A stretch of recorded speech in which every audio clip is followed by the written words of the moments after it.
Hey there, my name is Lily Liu and I'm a product manager and developer at the Reese Innovation Lab, where I work on developing and updating reeseinnovate.com, which is our website. Today, I'm going to be showing you how to code a portfolio in HTML and CSS.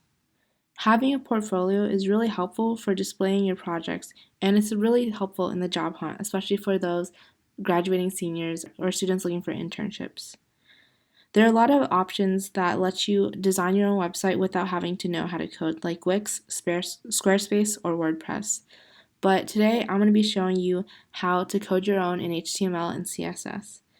It teaches you a lot about web development and how websites work. And with coding, you're able to customize your website a little more and make your website look a little more unique. In this tutorial, I'll be showing you how to code this web page here. So it has a main page and it also has a projects page where you're able to show the things that you've worked on. So continue watching this video if you want to learn how to get started. So before we get started on the index.html part of our website, I wanted to look at a completed portfolio just to give you a better sense of the difference between HTML and CSS. So on this website, I have used the inspect element tool on Google Chrome, and that lets us go into more of like what sorts of HTML is being used and what sorts of CSS is being used. So HTML tells us the layout of the website. It tells us the sorts of elements that we want to display and all the information about it. So here we have this text here, we have an image here, and then we have this header. The CSS tells us how we want the image that or the information that we're displaying, how we want that to look. So the CSS is telling us that we want this all this text to be within like this larger box over here, and then we want the image to be next to it, and then we want the header to just be at the very top. And we're going to be learning a lot more about that as we start building our own website.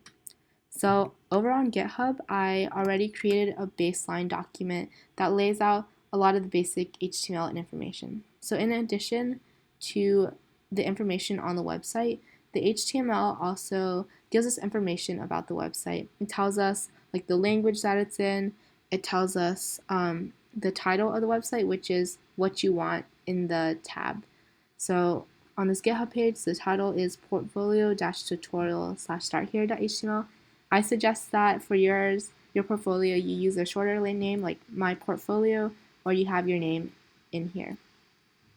And if you're ever really curious about a certain thing, like what does character set mean, you can hover over it in Visual Studio Code and it'll give you more information about it. And then in the body tags, that's where we're going to be starting our website. That's where we're going to be putting all the really important information and details that we want. So HTML, there's this really cool resource called w3schools.com, and they could take you through some of the elements that you can use on your website. So I'm on their basics section for basic elements. So it says here that you can add headings, so like H1 to H6. And as you can see here in this example, H1 is the largest one and H6 is the smallest one. So since this is our website, I'm going to go with something a little smaller, but that's also like a heading. So I'm going to use H2 in this case. So this code is really cool because when you have an opening heading tag, it automatically closes it. So for H2, I'm going to write your first name. Oops. Be sure not to type in the tag. So I'm going to do first name and then your last name. And then there's also other text elements you can add, like paragraphs. We'll get to links and images and buttons later on. So we're going to add a paragraph tag. So in our paragraph tag, we're going to say a little bit about ourselves and about our website. So this is my website. Thank you for visiting. And we're going to see what the results look like. We just click on the index folder, and here we have first and last name, and then this is the website. So now that we have all the HTML elements in place, we can start working on the styling of the website. And that's what we're going to do through a CSS spreadsheet or style sheet. So we're going to open a new file and we're going to call it styles.css. We know that the index.html is linked to the styles.css because in the head tag or HTML, we see on line 6 that it's linked to styles.css in the same folder. So once we open styles.css, the way that CSS works is by referencing tags within the HTML to change or to style. So a tag is something that is basically, it starts with a caret and ends with a caret, and then it ends with another closing caret or like closing tag of the same type. So that means that the CSS spreadsheet could change the styling of anything within these tags. So it could change the styling of body, H2, or P. We're gonna practice to see that to make sure that the style sheet is linked using H2 for now. So I'm gonna start with H2, and we're gonna see what we can do to change the text. So I'm gonna start with changing the color of it. So we're gonna call H2, we're gonna make it blue, and we're gonna do let's do something with the font style. So we're gonna make it oblique. And then we're gonna save those changes and then go back to our original portfolio website, the index.html, and we're gonna refresh it. So as you can see, H2 turned blue. There are a lot of really cool things that you can do in CSS to text, and then a lot of them are written on w3schools.com. There's a section for CSS, and they tell you what the different things you could do with the text here. So for example, you could do like a whole text transform. So I'm going to make the paragraph text all uppercase.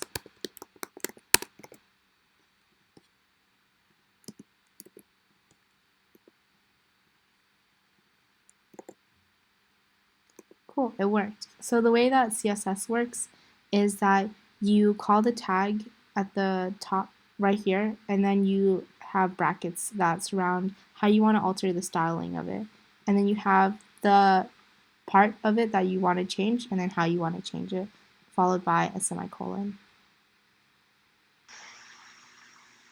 One thing that you may have noticed earlier in our index.html is that we had imported something called Bootstrap. Bootstrap is a web framework that helps us build our website in an easier way. It links to an external style sheet that makes and styles the font. So for example, it automatically styles the H3 font and has a default for that. It also does that for all other tags in HTML. If we wanted to override it, we would be able to do that in the styles.css part.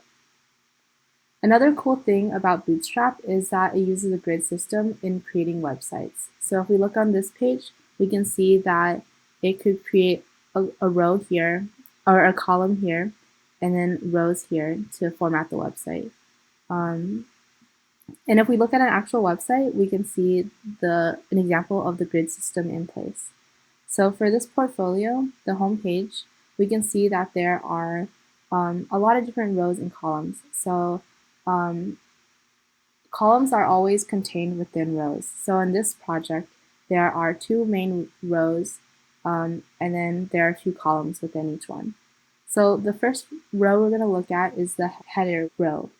So in the header, you can see that there's 1 column for the name of the website or the person who's making the portfolio. And then there's also a column for the navigation bar, which is all the links to the different parts of the website. And in the second row, which is our main content, you can see that so there's 1 big row here, but then there's 2 columns within this row. So in this for this website, you can see that the first column contains all the text elements, and then the second column contains the headshot and all the images. So in order to start using Bootstrap, all the Bootstrap code must be contained within a div with the class container. So a div is basically an element that sections off certain parts of the HTML. it's basically a container for the different parts, and you can create as many divs as you want, and you can also create divs within divs. And then one way that we distinguish divs from each other, or that we style certain divs, is that we create a class and then we tag it with a certain class. So in the CSS, if you wanted to refer to a div class, you would copy and paste the name of the class, and then you would put a dot in front of it. So dot container, and then you could do like background color is brown. And we can see if that happens in here. Okay, so we can already see the ways that Bootstrap has changed the styling of our website. So before, this text took up the width of the entire website, but because Bootstrap placed it within like a grid system, there are now margins at the edges of the website. So let's continue on by adding more Bootstrap elements, putting it more within a grid system, and then finishing out our website. So let's create another div. And remember that columns are always within rows. So we're going to make another div with the class row. And then we're going to put the two elements that were there before into our row class. But then we also have to remember that it should also be contained within a column. I'm going to make two separate columns. So I'm going to do div class equals column. Call is short for column here. And then h2 tag. And then I'm going to make another column. Div class equals column. And then I'm going to put the paragraph text in there. I'm going to adjust the tag formatting if I need it to. And we're going to see what that does. So as you can see, there are two really obvious columns here. And then this is, if we want to keep on adding, we can keep on doing stuff like this with the rest of the site. So we have a header, so we can start working on the next row. So div class equals row, and then we can add elements here like another column. And here we can add more paragraph text. So we can have a larger heading that welcomes people to the website. So like h1, hey, welcome to my portfolio. And then we can also have paragraph text that has larger descriptions on the website. I'm going to copy and paste this, and hopefully it'll be enough text to display.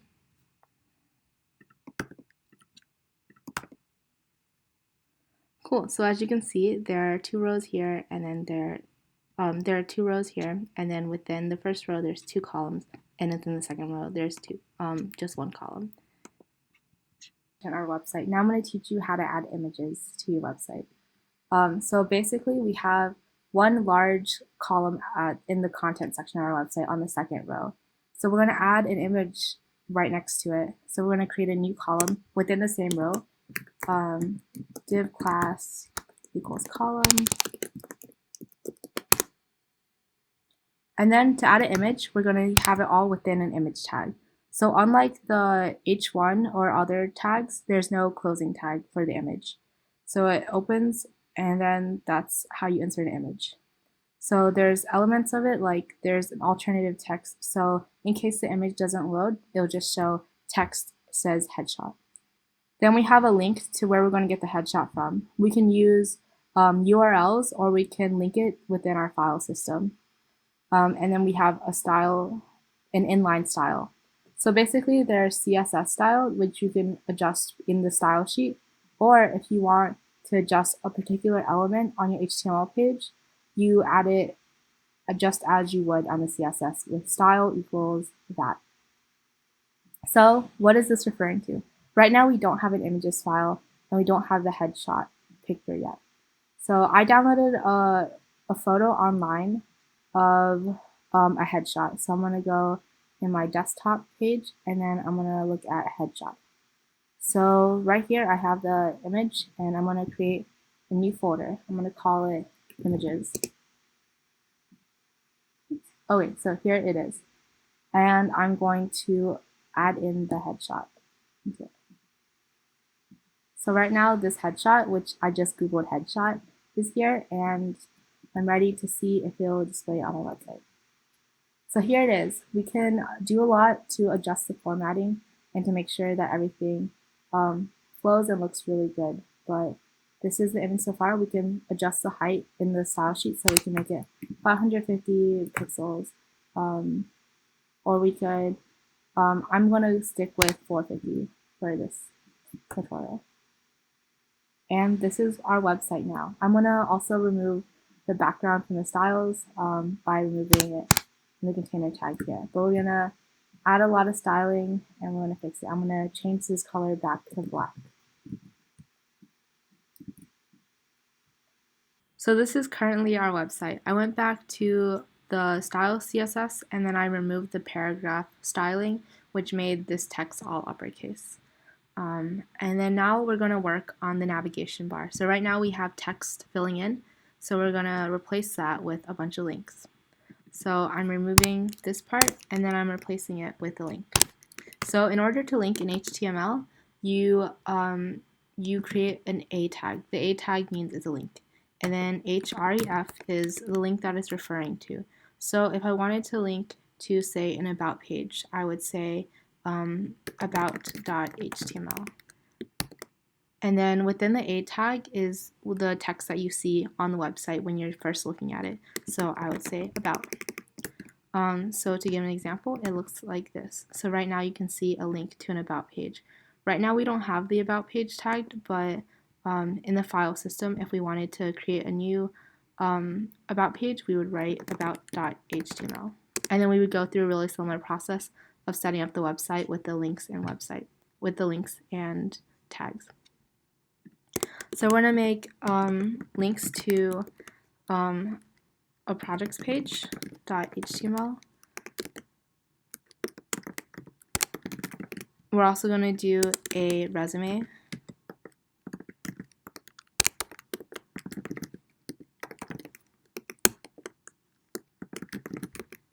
And then we're also going to link it out to a contact page.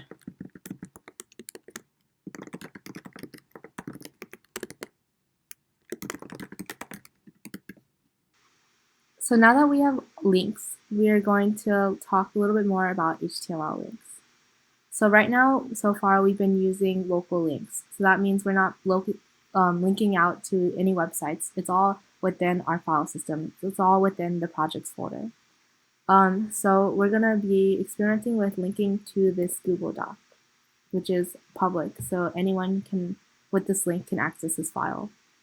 Notice that this Google Doc, when you copy and paste it, it starts with HTTPS.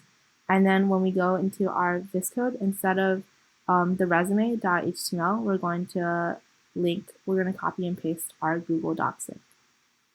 And then another cool thing that you can customize with links in HTML is that you can open them up in a new tab. So if you set target equals to blank, then you can open them up in a new tab. You can also experiment a little more with all the different things links can do with the W3 Schools link on links. So you can set the target to different things. You can also use an image as a link. So if you click on an image, it opens up as a link. Same with buttons and all the different things. So now that we have all the content of our website up, we're going to be able to start adjusting the style and layout of the web page. Bootstrap has a really cool class feature that you can add classes to rows and columns to alter the way that the content within each row and column is displayed. So in the flex part, or the Bootstrap page, you can justify the content or you can align it in different ways. So when you justify the content, it takes a row and then the elements inside, and then adjusts the layout of it within the row. So you can make all the items to the left, to the right, to the center, or you can spread them out within. You can also align the items vertically with a different alignment. So you can have the items aligned at the very top, at the bottom of the row, or right in the center. And there's also some other variations. So for our portfolio, when we look at the header, there's not much white space between the top of the page and our bookmarks bar, or the content of the page as well. So one way we're going to solve that is we're going to add the align item center part, which aligns the items in the row vertically, right at the center of the header. And we're going to add that to our index.html of the row. So I also added comments in our index.html just so we can distinguish the header from the content really easily. Comments are always in this format, and then the web browser never reads anything in the comments. So what you write in here, as long as it's marked green in VS Code, doesn't really matter for the web browser. So I'm going to add align item center. But before I do that, there's also a cool thing about HTML classes is that you can have as many classes per tag as you want. So I'm also going to create a class for the header. And then using that class, I can do cool things in the style sheet, such as adding a height of 100 pixels. We can adjust this as we go, but this is what our website now looks like. So right now we have within our first column all the items aligned within to the left, and then in our second column in the top row all the items are aligned to the left as well. So right now the content of our website is mostly aligned to the left, so it's a little left heavy, so the margin here is a lot smaller than the margin to the right. We're going to do that by first adjusting the way that the text is aligned in the second column in the first row. So we're going to do that by going back to our HTML, and then we're going to go to the header. We're going to see where all the links are, and then we're going to create an ID. An ID is a class. However, each tag can only have one ID, so this ID can only be used once. It's really unique here because this is our navigation bar. So I'm going to call this ID nav. And then when I go to our style sheet, I'm going to edit the way that the navigation is seen. So I'm gonna to call classes within the CSS, you add a dot in front of the tag. To adjust the ID, you add a hashtag in the front of it. So I called this nav, so I'm gonna call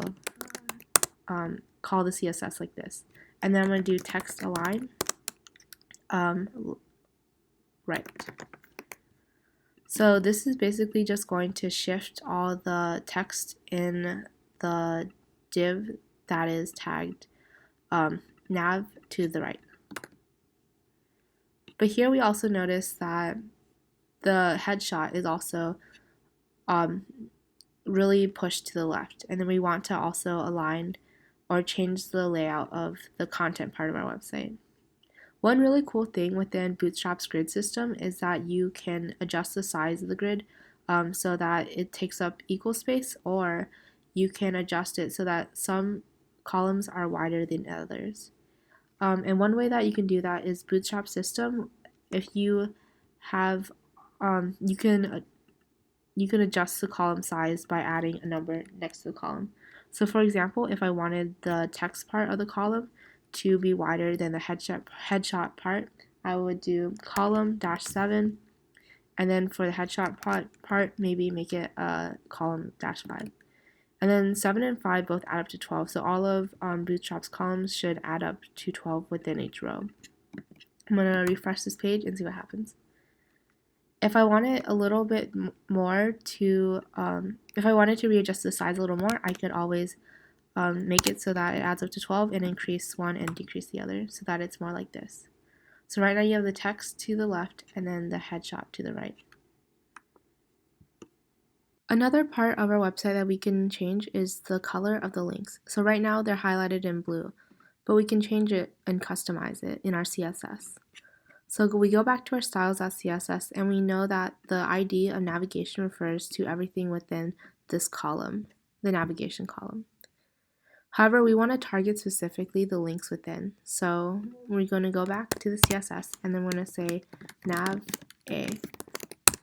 And this refers to all the links within the navigation. This notation just refers to something within another element. So if we go back up to the header in the navigation, it's every A within the div with the ID navigation. So we're going to target it by saying color is gray.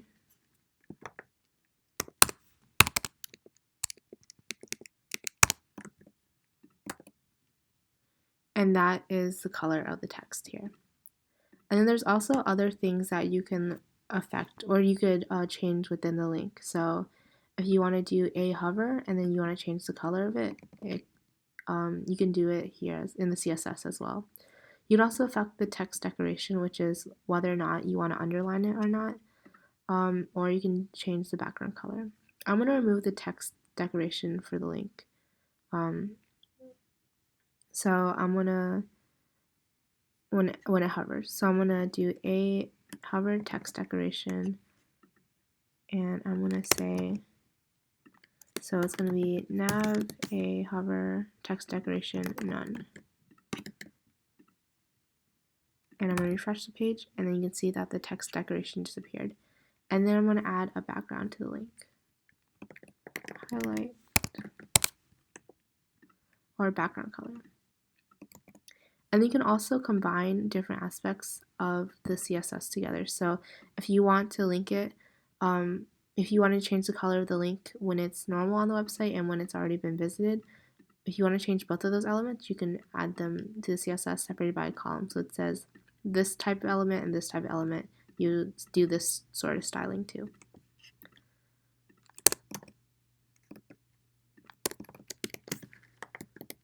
And I'm going to make the background color yellow when it's hovered over. That way you'll get to see where you are on the page.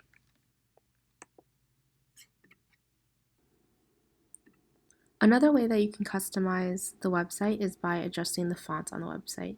So you can use the normal font as provided by Bootstrap, or you can import fonts on Google Fonts. So I'm going to look around for fonts that I think that might look good on our website. I'm going to look at this one called Roboto Mono. And then Google Fonts has this really cool thing where you can pair it with two different fonts. And I think I'm going to try to see what it looks like with a bunch of different fonts. So I like the combination of Open Sans and Roboto Mono. And I'm going to add this to my family, and then I'm going to go back to Roboto Mono's regular and select this style.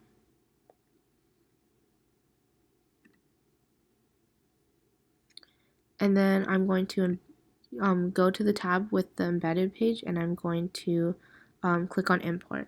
So import lets me import it to my CSS, and it's right in between the style tags. So over here, I'm going to go back to my CSS, and at the very top, I'm going to import this font. And then if I wanted to add these two fonts, I would do it like this in the CSS. So this says use Open Sans in the web browser, but if that's not available, use another sans serif font. So I'm going to adjust the size, I'm going to adjust the font of the paragraph. I'm going to go back to the font pairing, and I'm going to see Roboto Mono was the larger font, and then Open Sans is the smaller one. So I'm going to actually just Open Sans the paragraph part. And I'm going to go back to my CSS, and I'm going to try to style this one into Roboto Mono. And I realized that the tag is a H1 tag. So H1 back here.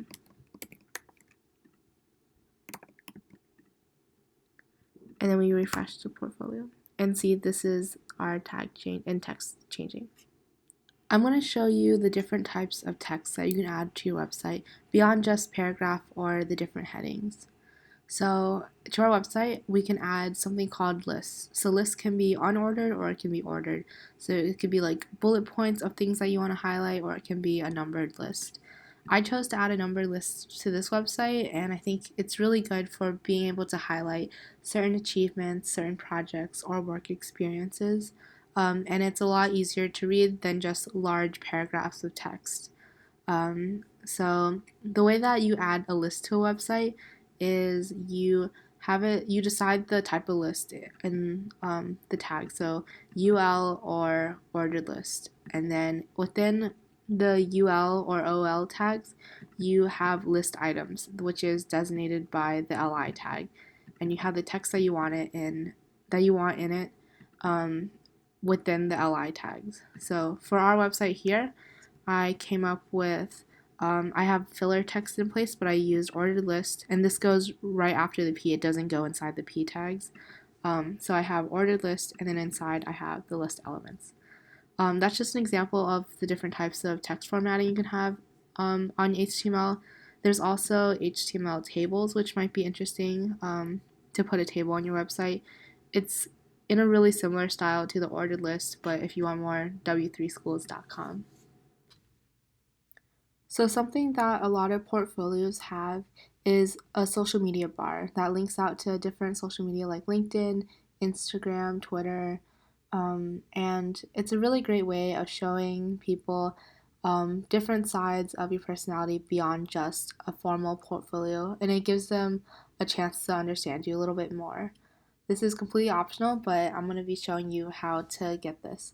So a lot of times we use icons for it, but then it's not just used for social media. So for example, in our navigation bar, we could have replaced this with icons instead of just the text. So instead of contact, maybe it could be an icon that's like it could be an icon that's an address book. Or instead of the homepage, we could have a house icon. So to get all these icons, we're going to be using something called Font Awesome. And Font Awesome is a CSS file that we imported earlier in our website. It's a script that links out, and then so it makes it easier to add icons to your website. I'm going to be showing you how to use Font Awesome and how to get it on your website. So we're going to start out by replacing the link in our HTML. The link that is used for the Font Awesome is an older version of Font Awesome, and the newest version of Font Awesome actually gives everyone like a customized link. So you start out by going on fontawesome.com/start, and then you there's a prompt that asks you for your email address that you enter. I'm already logged in, so it doesn't really show, but they'll tell you that you have to check your email. There's a confirmation email that you get, and then you should look in your spam if you don't get it, but once you click on the link that it sends you to instructions on how to make your own Font Awesome project. So there's this link that it gives you that you copy and paste to your website, which I did over here. So you replace the Font Awesome link that was there previously to this new and updated version. And then you can start exploring the different icons. So back to the Font Awesome website, in the icons tab, we can look for LinkedIn.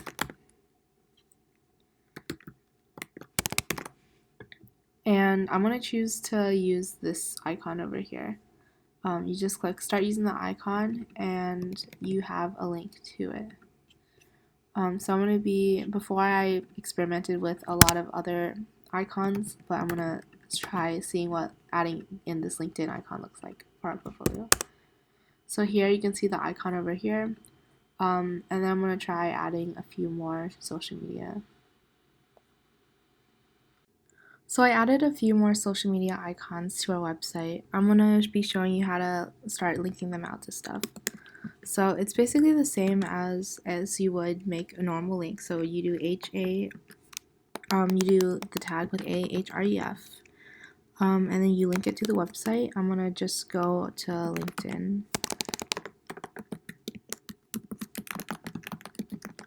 LinkedIn.com. Close out the quote, and then I'm going to surround the icon with a closing A tag. And I'm just going to do that for all of them. So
Cool. And then now that we have all the links in, we're just going to double check to make sure that they all link out, which they do.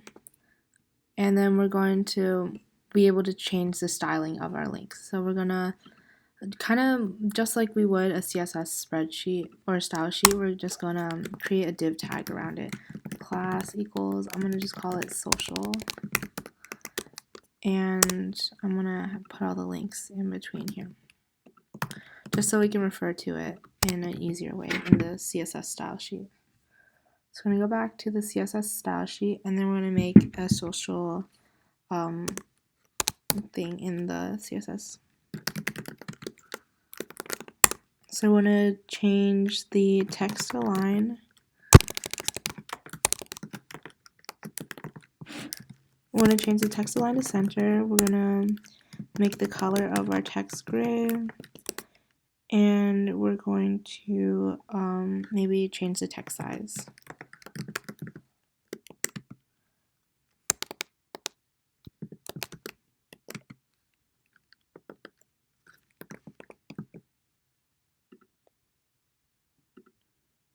Oh, sorry, font size.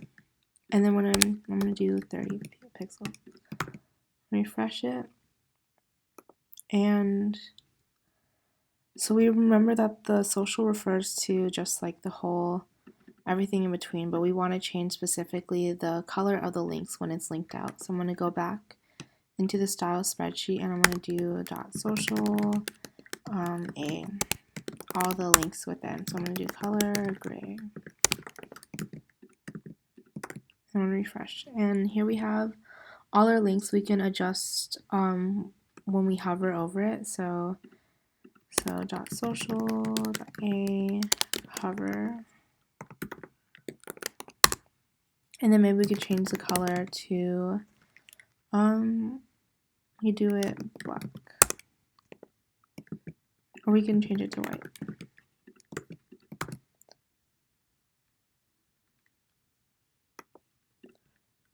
And actually change it to a light gray. And here we have a more finished and polished version of our website. You play around with the different things, but basically this is our portfolio so far. I edited a little bit of the CSS and styled a little bit of the fonts. I included a GitHub source link that you can go back to see all the different changes I made that you can compare. But I'm going to be showing you how to create a contact page, so when you click on the link, it automatically sends the person to their mail app and sends them their email address. So basically the way you do that is you go back to index, and then back in the contact.html, instead of contact.html, the ahref is mail to, and then semicolon, and I'm going to insert my email address there. And then that's basically it. All you need to do is include the mail to tag in here. So when you refresh, oops, sorry, that's resume. Go to contact, it should automatically open my mail app. And then I'm also going to be showing you how to change the icon in the tab. So this is called a fave icon, but I'm gonna look for one that I really liked first. I think I'm gonna go with this one right here. I'm gonna look for the HTML, but I'm gonna go back to the head tag of our HTML index.html, and I'm going to edit it there. So just like you adjust the title in title, you can adjust the link to the icon in the head. So link rel equals icon, and then href equals, and I think this is the image link. So I'm going to take this, and then the image src is this. So I'm going to copy and paste this image link.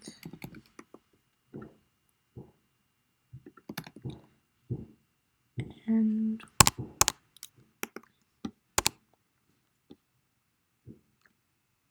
oops.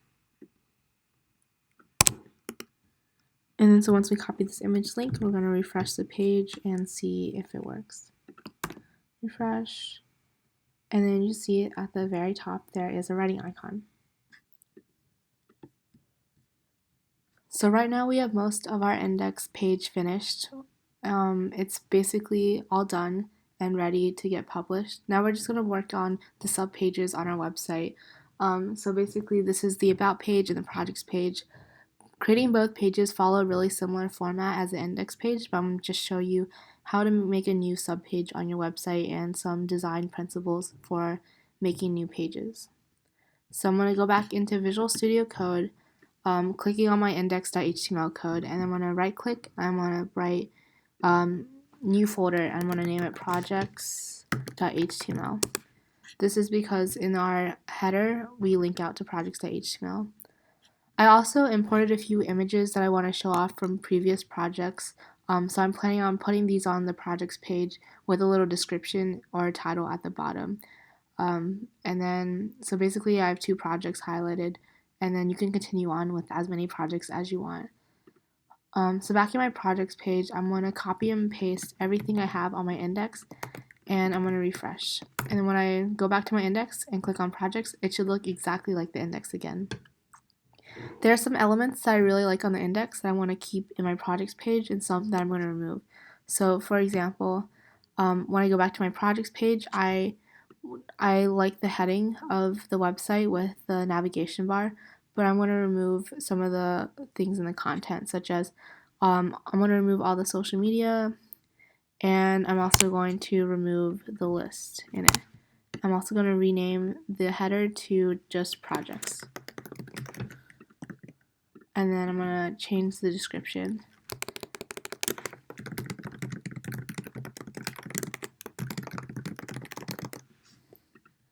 And I'm also going to delete the column with the headshot. So right now, there's only one row in the content page. And then when I'm designing my content, I'm going to try to have multiple rows to distinguish between all the different projects that I'm working on. So this is what it looks like now. So Bootstrap, as I mentioned earlier, uses a grid system, but in addition to adjusting the size of the grid or of the columns, you can also add spacing and adjust the margins. So there's something that you can do called offsetting columns. Offsetting pushes columns to the right a certain amount. So as I mentioned earlier, you'll remember that the numbers at the end of the classes we called always added up to 12. So we can push it by a certain ratio as well. So in our project, to make the projects part of the website closer towards the center, I went back and so before the column width was always 8, I offset it by 2 so that it would be pushed by 2. So it'd be like 10 here and then 2 more on the other side. And then I just added that to the class as well. There's more information in the grid system part of getbootstrap.com. Now we're going to start working on adding in actual projects to our page. So after this row, I'm going to create another row just for one of our projects. And I'm going to also add a column within. I think I'm going to copy and paste the format of this column so that it's also centered in our website. But I'm going to use H3 because it is smaller than the header for our website and the font used in our projects page, or the size used in our projects page. So I'm going to call this one Analytics Dashboard.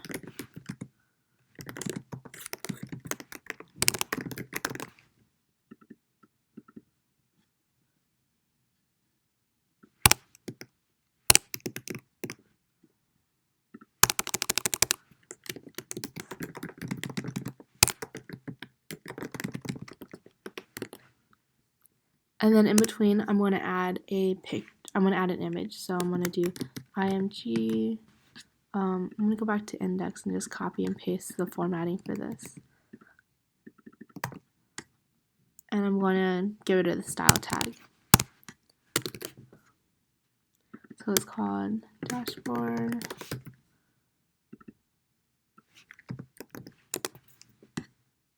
And I'm going to put an image right next to it that shows the dashboard extended.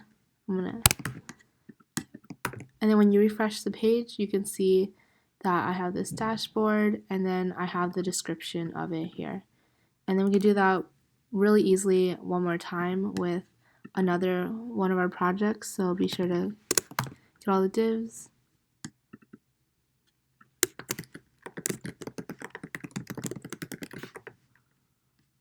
And this time we only have one photo. So I'm going to call salary data.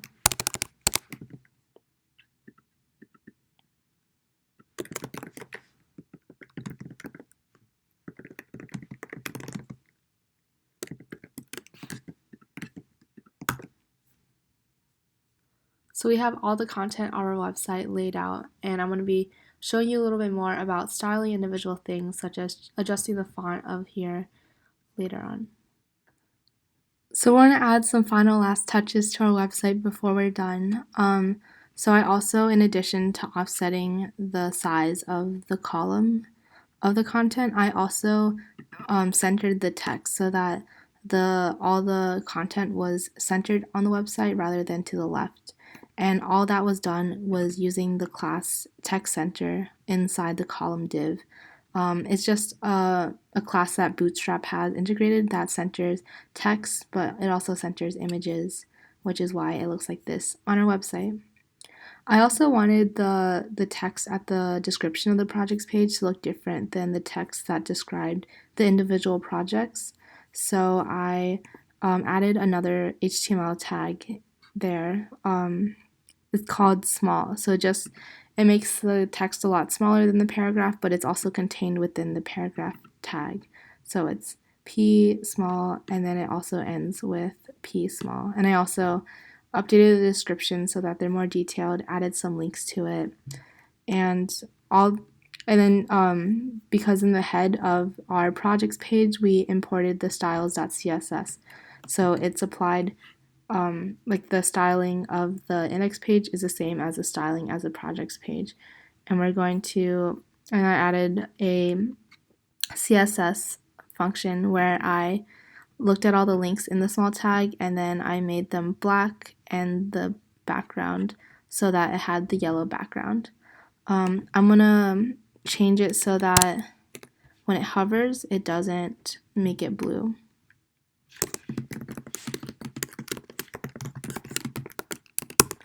Color.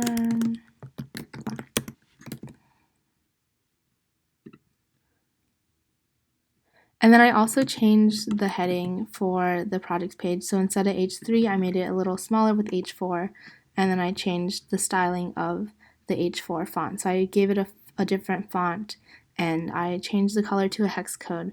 Hex codes are really cool because this code you're allowed to adjust the different things. So maybe I want something a little darker here, and it's basically 6 values that determine the color. There are really cool like hex color generators. If you just Google like hex code for black, you can find it here. So it's like if I wanted this color, I would get it here, and then I could look up different hex codes online. And so this is our website, and I also wanted to link out the page so that people can return to the index. So right now I adjusted the header for both the index and the projects page. Before it was just first last, but now I linked it out. So one of the problems when you link it out is that it starts to highlight it in blue and change the styling. So we're going to go back to the styles.css and we're going to fix that for the heading 2 links. So just like we would with anything else, we do H2A and then color black. And then H2A visited hover.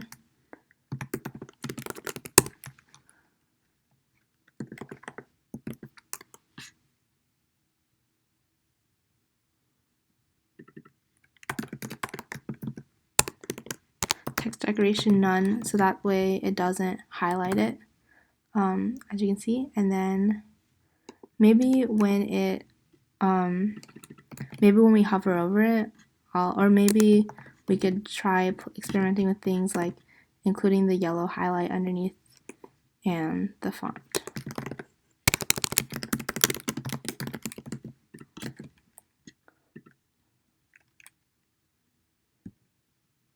So now that you've coded your website and you're ready to have it published, we're going to start looking for web hosting services to allow people to access it via a URL.